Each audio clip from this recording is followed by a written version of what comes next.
Hai, sebenarnya sih aku pengen membuat vi- video secara apa namanya kronologis, tapi aku kekurangan waktu selalu walaupun aku sebulan ini libur, tapi aku juga sedang ada urusan pindah gitu kan. Jadi nggak ada waktu lah. Jadi aku hanya ingin aku akan mendownload video ini nanti dan aku akan men-share di YouTubeku dan juga di Instagramku karena telah menimbulkan kegaduhan terutama di Instagram karena suatu postinganku, komentar aku di salah satu akun artis. Oke, okay? Ya, aku bilang di situ waktu itu sayang sekali ya, kenapa si artis ini kebaktian di gereja karismatik. Terus ya taulah kan jadinya menimbulkan kegaduhan. Kalau menurut aku ya, dan menurut pengetahuan Alkitab aku, ya karismatik itu adalah penyesat sesat. Menurut aku gitu. Itu sama dengan pengkhotbah-pengkhotbah pengkhotbah palsu itulah. Mereka seperti yang ada di dalam surat Paulus, mereka hanya memikirkan perut mereka. Bukan hanya karena betapa luxury, mewahnya hidup para yang menyatakan diri hamba-hamba Tuhan. Menurut aku sih itu mereka itu bukan hamba-hamba Tuhan, tapi mereka memang penyesat. Di dalam Wahyu itu lambang mereka adalah scorpion. Em, Mereka memutar Injil itu sehingga sedap didengar.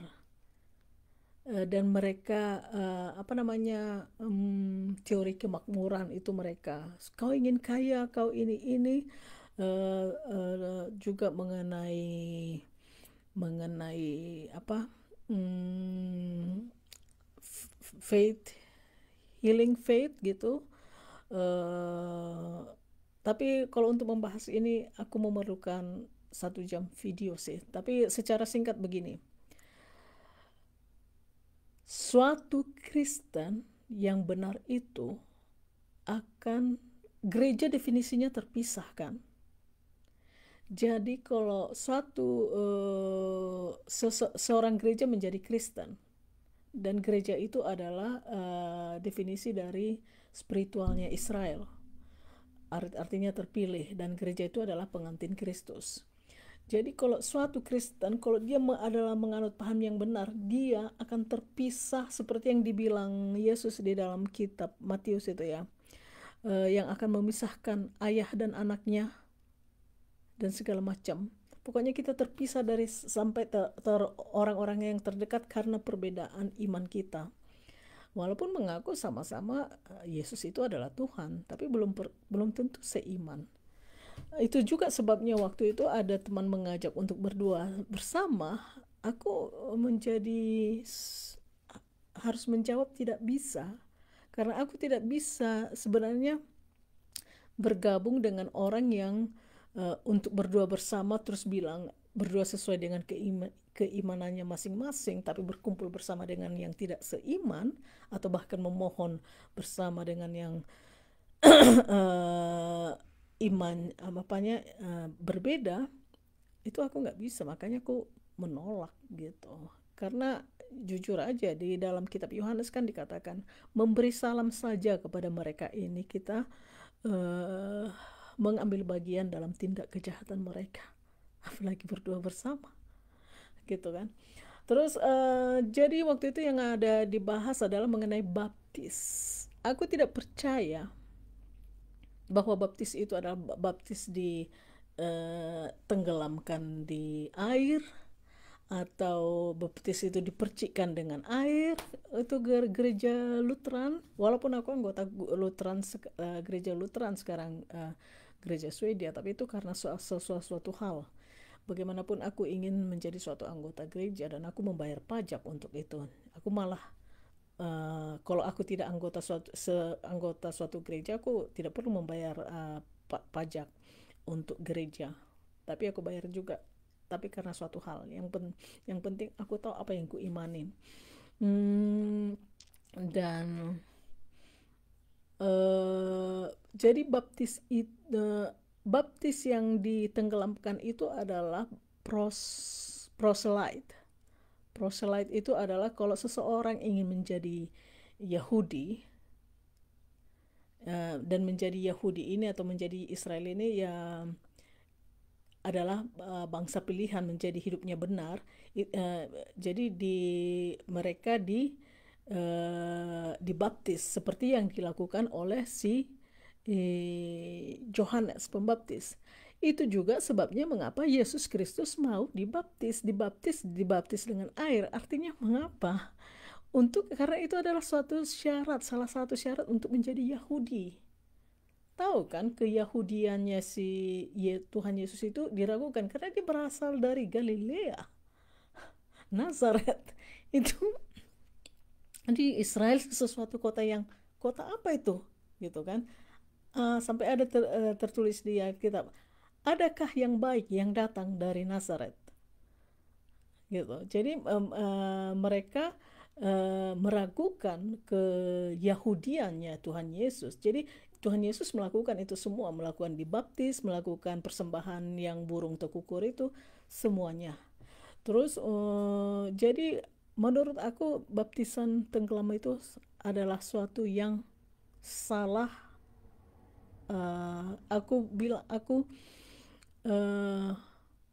Caranya salah, tapi kalau itu untuk menjadi suatu Kristen, dikatakan Kristen, itu adalah sesat, suatu ajaran yang sesat, gitu.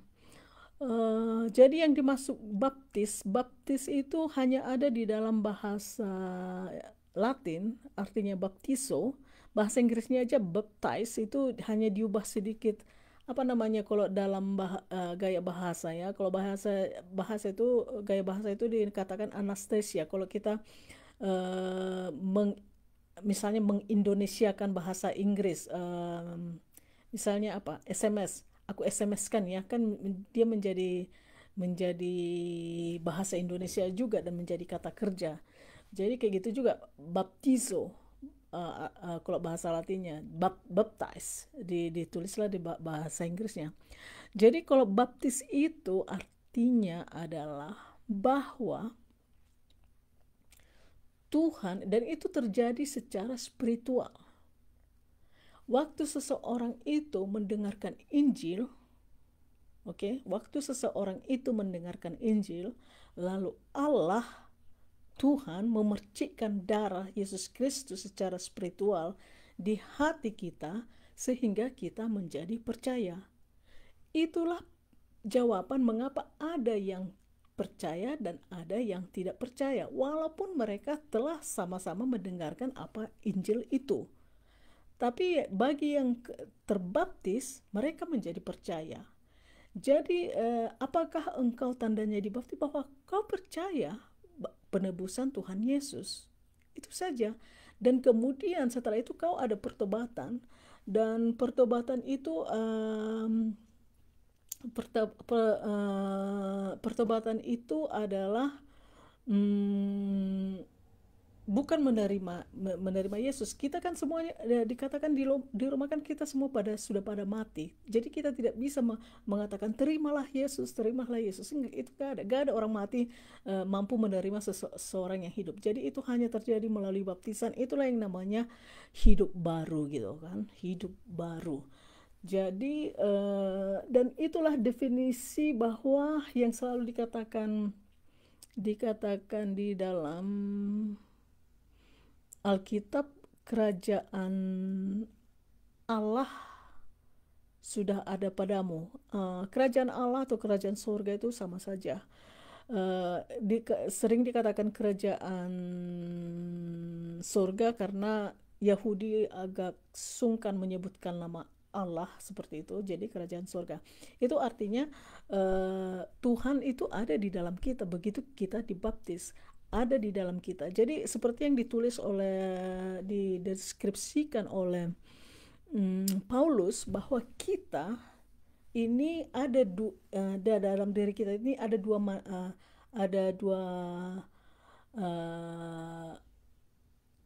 tubuh. Tubuh luar itu adalah flesh yang dengan daging ini, dan tubuh di dalam itu adalah yang Yesus ada di dalam kita. Yesus yang ada di dalam kita, dan itu terjadi dengan baptisan. Jadi baptisan itu hanya terjadi secara spiritual. Gereja secara organisasi atau siapapun tidak bisa melakukan baptisan itu. Itu hanya terjadi secara spiritual. Begitu kau mendengarkan Injil dan kau percaya, berarti kau dibaptis.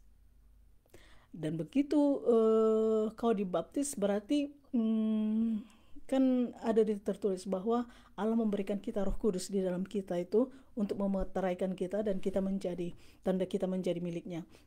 Dan Roh Kudus ini akan bekerja di dalam kita sehingga manusia dalam Yesus di dalam kita dikatakan itu adalah manusia dalam kita, dan manusia luar kita ini adalah daging kita. Itulah yang dikatakan si Paulus itu aku melakukan hal-hal yang tidak ingin aku lakukan. Manusia luarnya melakukan apa yang manusia dalamnya tidak ingin melakukan. Itu adalah dosa.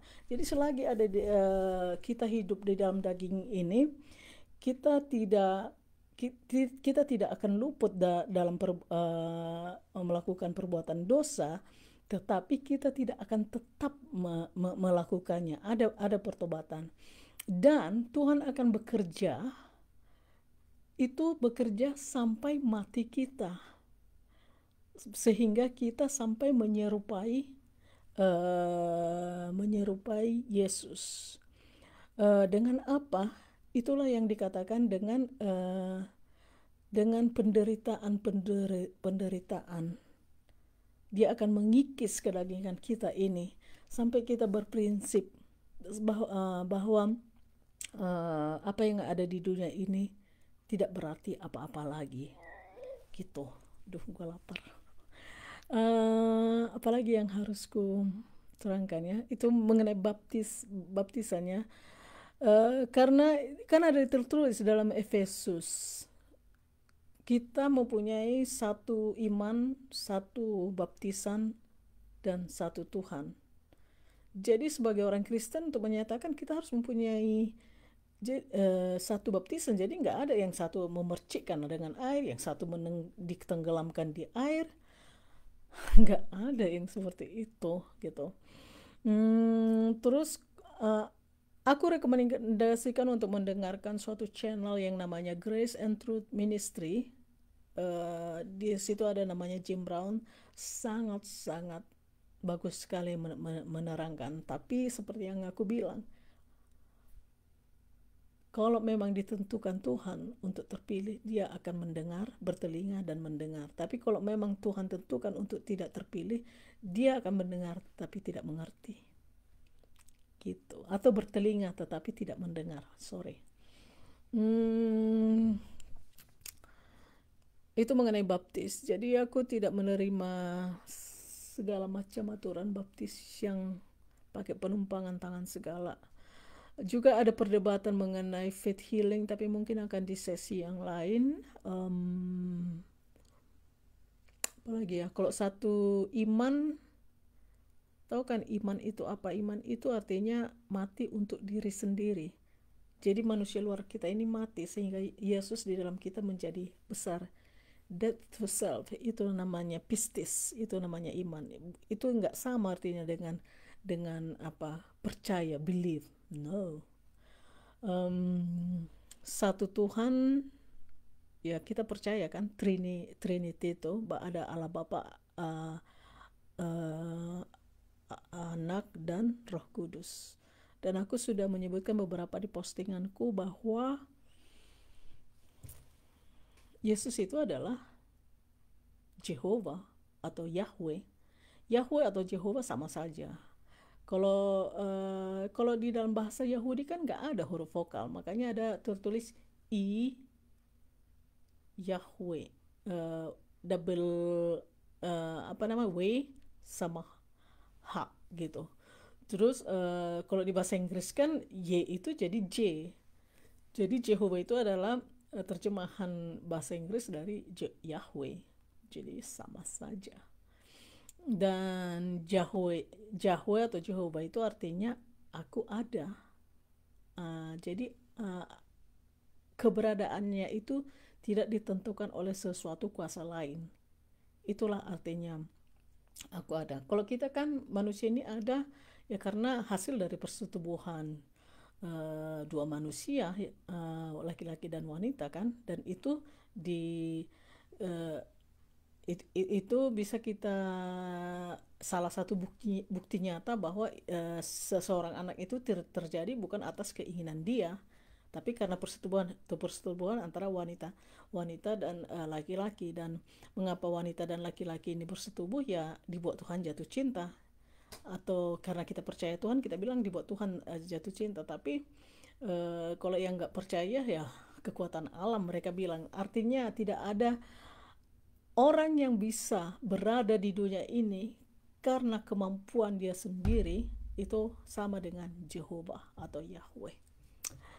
Jadi begitu maksud aku. Dan salah satu lagi, aku apa namanya? Dan salah satu lagi aku mau bilang apa lagi ya? Aku lupa. Distraction.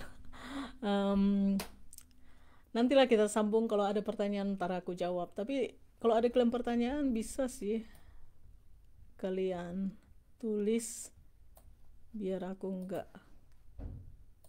hang gitu.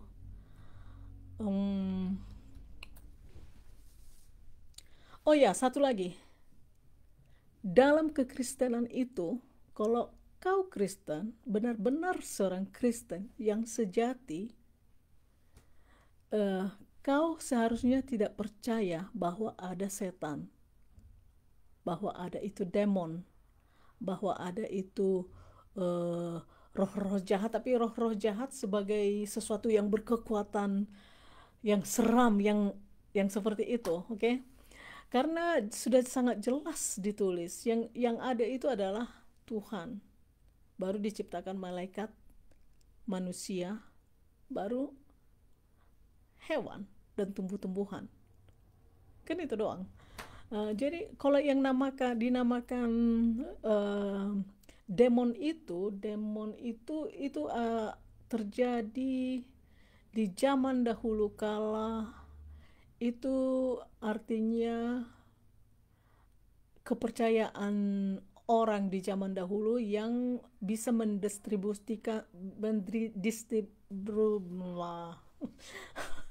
menyebarkan, memberikan keuntungan dan kesialan. Jadi mereka itu ditakuti. Dan orang-orang di zaman purba inilah yang menamakannya itu demon gitu. Kalau misalnya yang di apa yang Yesus ketemu yang di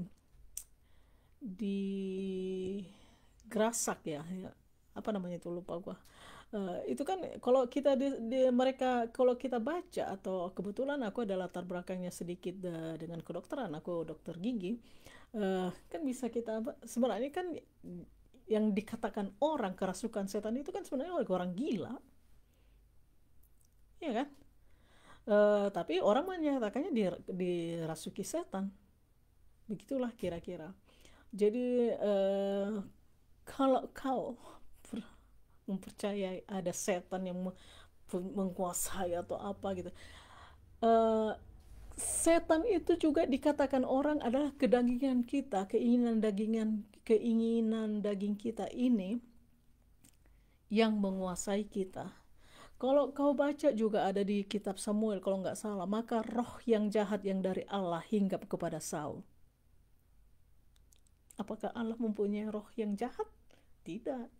Tapi diberikan Tuhan roh yang memberikan sehingga Saul itu melakukan hal yang jahat. Dia kan ingin membunuh Daud. Gitu. Dan dengan ini adalah suatu bukti bahwa apapun yang terjadi di dunia ini adalah atas kehendak atau perbuatan Tuhan, apapun itu. baik yang baik maupun yang jahat. Jadi kalau lihat ada perang di sana, ada pembunuhan, ada, ya Tuhan membuatnya. Tuhan saja bisa menciptakan manusia untuk dilemparkan ke neraka. Tidak semua manusia akan masuk ke surga. Itu Yesus sendiri yang bilang. Dikatakan hanya sedikit yang akan masuk surga. Kalau baca lagi kitab Matius, hanya sedikit yang bisa menemukan jalan yang sempit itu. Dan berbondong-bondonglah mereka yang ke jalan yang besar. Yang mengatakan, Yesus, Tuhan tidak menginginkan kau menderita. Tuhan tidak. Halo. Begitulah. Jadi menyedihkan memang melihat bahwa kita hidup di zaman bahwa penyesat-penyesat itu ada. Di zaman Paulus pun sebenarnya udah ada, tapi di sini menyedihkan banget. Tapi memang seperti yang Yesus bilang, penyesatan akan ada. Dan orang-orang yang ditetapkan untuk tersesat sudah ada, sudah ditetapkan untuk itu. Kita tidak bisa berbuat apa-apa.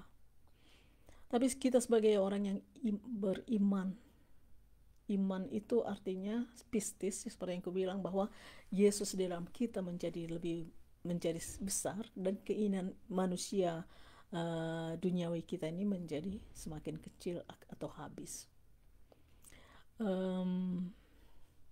Kita harus berhati-hati dengan apa yang seseorang yang datang kepada kita dengan mengatakan suatu Injil.